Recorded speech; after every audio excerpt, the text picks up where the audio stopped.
Bonjour à tous, contente de vous retrouver pour ce live quotidien.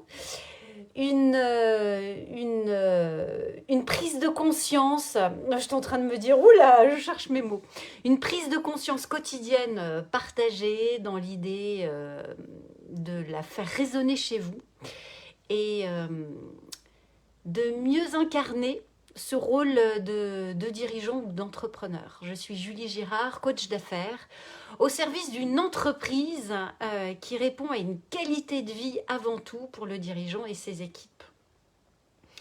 Aujourd'hui, dans les discussions que j'ai pu avoir, notamment dans les relations de coaching, il y a un élément qui ressort régulièrement dans la vie du dirigeant et de l'entrepreneur, qui est l'histoire de son passé, son interprétation d'enfant.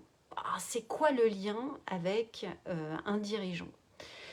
Eh bien, en fait, bien souvent, en tant que dirigeant, on reste enfermé dans des histoires passées, des schémas de son enfance, soit une répétition. Je vois des dirigeants qui reprennent une entreprise suite à une entreprise familiale et qui parfois sont dans la réaction de se dire j'ai vu mon père par exemple s'épuiser au travail, surtout je ne veux pas reproduire la même chose, et finalement ils reproduisent la même chose. Ou j'ai vu mon père ne pas réussir à déployer son entreprise et aujourd'hui, coûte que coûte, jusqu'à en pâtir sur ma santé, je veux absolument réussir mon entreprise et faire en sorte de montrer à mon père que c'est possible. C'est intéressant d'observer ces schémas-là et d'aller justement renouer avec l'origine de ces schémas.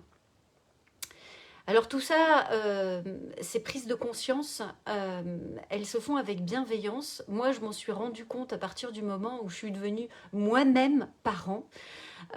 Bien sûr, être parent, c'est complexe, c'est compliqué. Chacun fait de son mieux au moment où il en est, avec qui il est. Et chacun a sa propre histoire. L'idée, c'est de redonner la responsabilité à chacun et de se détacher justement de ce fameux triangle de Cartman, victime, sauveur, persécuteur, où l'idée c'est que on va pas pouvoir sauver son père ou sa mère, et c'est de pouvoir reprendre sa responsabilité dans le choix aujourd'hui de son rôle de dirigeant. Voilà, c'est un élément que je peux retrouver sur lequel je trouve ça intéressant de se poser juste pour reprendre sa place et reprendre les rênes justement de sa vie pour pouvoir se libérer d'un schéma antérieur et puis se libérer aussi d'une pression et d'une tension, parce que ce que j'observe, et c'était notamment le fruit des discussions d'aujourd'hui, c'est que parfois c'est une tension inconsciente. Bien sûr que le dirigeant se met sur lui dans cet enjeu de réussite, cette volonté de réussite, réussir pour soi, réussir par fidélité à la famille, mais aussi réussir pour se prouver à soi et à son entreprise que c'est possible.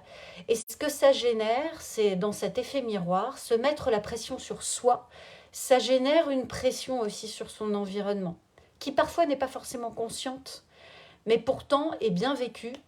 Et nous le savons, générer de la pression n'est absolument pas constructif pour la réussite collective. Bien au contraire, c'est source justement de crispation, et c'est pas ça qui va générer l'expansion, la créativité, les opportunités et bien sûr l'épanouissement qui est recherché, puisque de mon point de vue, le but d'une entreprise, c'est bien sûr générer un système rentable et profitable, un système économique et commercial rentable et profitable, mais c'est avant tout générer une entité qui va permettre l'épanouissement d'individus, de collaborateurs, de familles, de clients qui vont pouvoir contribuer aussi dans le monde.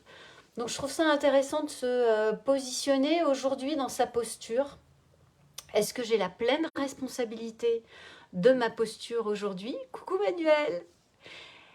Quelle est ma part de responsabilité dans ce qui se passe aujourd'hui dans mon pilotage entrepreneurial, qu'est-ce qui m'appartient, qu'est-ce qui appartient à mon passé, et comment justement je redonne la responsabilité à chacun pour moi pouvoir piloter avec le plus de lucidité et de légèreté mon entreprise telle que j'ai envie de la concevoir.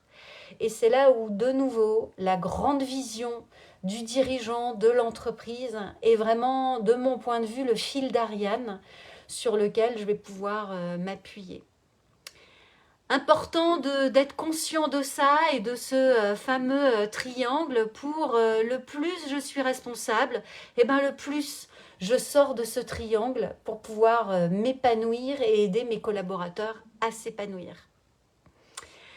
Un grand merci. Oui Manuel, on se parle le 30 avec grand plaisir. Le 30 à l'occasion d'un super séminaire Destination Réussite de Max Piccinini, carrément. Un grand merci de votre présence, de ta présence quotidienne Manuel. Merci, merci. Je vous souhaite une magnifique journée et je vous dis à demain.